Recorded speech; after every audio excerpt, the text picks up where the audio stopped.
Hello friends, welcome to Sara's kitchen. இன்றைக்கி சாராஸ் கிச்சனில் நம்ம என்ன செய்ய போகிறோம்னு பார்த்தீங்கன்னா, கேரட்டை வச்சு தான் ஒரு டிஷ் செய்ய போகிறோம். அதுதான் குவே கேரட். நம்ம சேனலை இப்போ தான் நீங்கள் ஃபர்ஸ்ட் டைம் பார்க்குறீங்கனாக்கா, என் பேர் சரஸ்வதி. நம்ம சேனலை நீங்கள் இன்னும் சப்ஸ்கிரைப் பண்ணலைன்னா சப்ஸ்கிரைப் பண்ணிக்கோங்க. அப்படியே பக்கத்தில் உள்ள பெல் பட்டனையும் கிளிக் பண்ணிக்கோங்க. அப்போ தான் நான் போடுற வீடியோஸ் உடனுக்குடனே உங்களுக்கு வந்து சேரும். வாங்க வீடியோக்குள்ளே போகலாம். நான் வந்து 2 கேரட் எடுத்திருக்கேன். 2 கேரட்டையும் நான் வந்து தோல் சீவி சுத்தம் பண்ண போகிறேன். இதை பாருங்கள், தோல் சீவி வாஷ் பண்ணியாச்சு. இப்போது நம்ம வந்து அதை வந்து துருவிக்க போகிறோம்.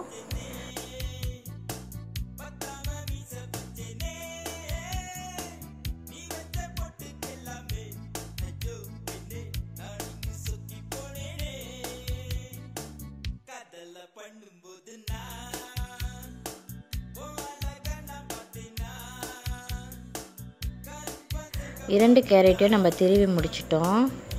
இப்போ பார்க்கலாம் எப்படி வந்திருக்குன்னு. பாருங்கள் எவ்வளோ அழகாக பூ மாதிரி வந்திருக்குன்னு. இப்போ ஒரு பவுலில் மாற்றிக்கலாம்.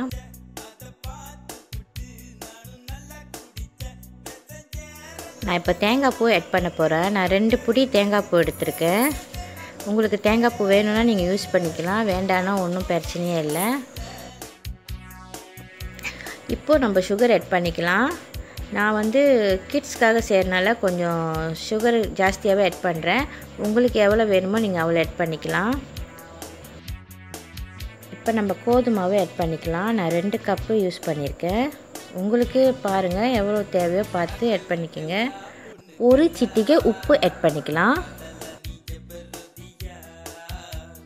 இப்போது நம்ம தண்ணி ஆட் பண்ணலாம். கொஞ்சம் கொஞ்சமாக ஆட் பண்ணி நம்ம வந்து கிளறி விடணும். ஏன்னா சுகரு வந்து கரையும், அதுலேயும் ஈரம் வெளியாகும். அப்புறம் கேரட்லேருந்தும் ஈரப்பசை வரும். அதனால் நம்ம வந்து கொஞ்சம் கொஞ்சமாக ஆட் பண்ணி நம்ம வந்து கிளறி விட்டோமாக்கா நமக்கு வந்து அந்த பேஸ்ட் வந்து கரெக்டாக வந்துடும். நம்ம ஒரேடியாக தண்ணி ஊற்றிட்டோமாக்கா அந்த பேஸ்ட் நமக்கு வராது, ரொம்ப தண்ணியாயிரும். அப்படி ரொம்ப தண்ணியாகிடுச்சா நீங்கள் கவலைப்பட வேண்டாம்.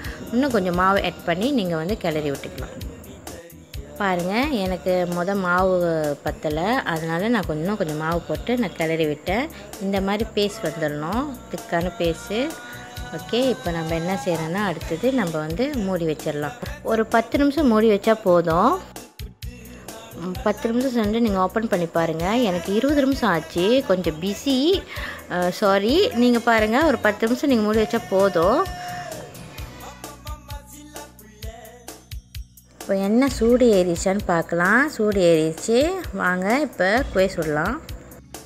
எப்படி எடுக்கணும்னு காட்டுறேன் பாருங்கள். கரண்டியில் வந்து கொஞ்சமாக, உங்களுக்கு சின்ன பீஸாக வேணுன்னா நீங்கள் கொஞ்சமாக எடுத்து போடலாம். அப்படி உங்களுக்கு பெரிய பெரிய பீஸ் வேணும்னா நீங்கள் ஒரு கரண்டி ஃபுல்லாக மாவு எடுத்து நீங்கள் எண்ணெயில் போடலாம். அப்படியே இன்னொரு டிப்ஸ் கொண்டு கொடுக்குறேன். நீங்கள் சட்டி வந்து நல்லா காஞ்சதுக்கப்புறம் எண்ணெய் ஊற்றிட்டு, எண்ணெய் காஞ்சதுக்கப்புறம் அடுப்பை வந்து நீங்கள் ஸ்லோ பண்ணிடணும். ஸ்லோ பண்ணிட்டா தான் நமக்கு இந்த குவே வந்து கருகாமல் அழகாக வரும். ஏன்னா நம்ம சுகர் போட்டிருக்கனால சுகர் கண்டிப்பாக வந்து குவே வந்து கருப்பாகாமல் பார்த்துக்கணும். நம்ம இந்த டிப்ஸ் தான் ஃபாலோ பண்ணணும். ஓகேங்களா? இந்த டிப்ஸ் எதனாலனாக்கா, நான் எப்பயுமே குவே சுட்டேனாக்கா எப்படியும் கருகி போயிடும். நான் ரொம்ப நாள் ட்ரை பண்ணி இப்போ இந்த டிப்ஸ் வந்து நானே சொந்தமாக கண்டுபிடிச்சிருக்கேன். ஏன்னா கருகாமல் வர்றதுக்கு. பாருங்கள், நம்ம அழகாக திருப்பி போட்டுடலாம். ஓகே, பாருங்கள், அழகாக திருப்பி போடலாம். ஒட்டாமல் அழகாக வரும். சட்டிலையும் ஒட்டாது. ரொம்ப சுகர் இருந்துக்குன்னா அனல் கூட இருந்தால் நம்ம சட்டியில் கண்டிப்பாக ஒட்டிடும்.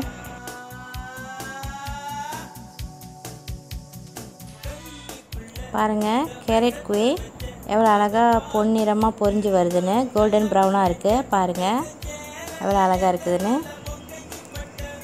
இன்னும் கொஞ்சம் நேரம் வேக விடலாம்.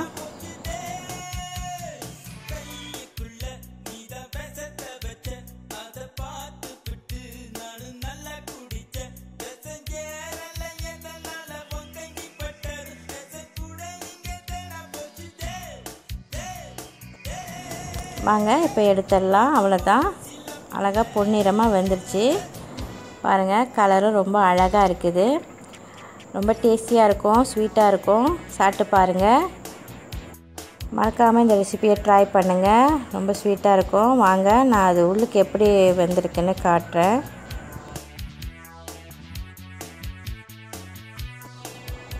பாருங்கள் பாருங்கள் பிக்க முடியல, சூடாக இருக்குது, சுடுது. இருங்க நான் இன்னொன்று அழகாக பிச்சு காட்டுறேன் எப்படின்னு. பாருங்கள் சூடாக இருக்குது. நான் இருங்க இன்னொன்று எடுத்து காட்டுறேன். பாருங்கள் கேரட் எப்படி இருக்கும்னு. பாருங்கள் எவ்வளோ அழகாக இருக்குதுன்னு. இந்த மாதிரி செஞ்சு கொடுத்தோமா நம்ம கிட்ஸுங்க வந்து சாப்பிட்ருவாங்க. ஏன்னா எங்கள் வீட்டில் வந்து கேரட்லாம் சாப்பிட மாட்டாங்க. இந்த மாதிரி குவே செஞ்சு கொடுத்தா சாப்பிட்ருவாங்க. நீங்களும் ட்ரை பண்ணுங்கள். இந்த வீடியோ உங்களுக்கு பிடிச்சிருந்தால் லைக் பண்ணுங்கள், ஷேர் பண்ணுங்கள், கமெண்ட் பண்ணுங்கள். மறக்காமல் சப்ஸ்கிரைப் பண்ணுங்கள். தேங்க்யூ.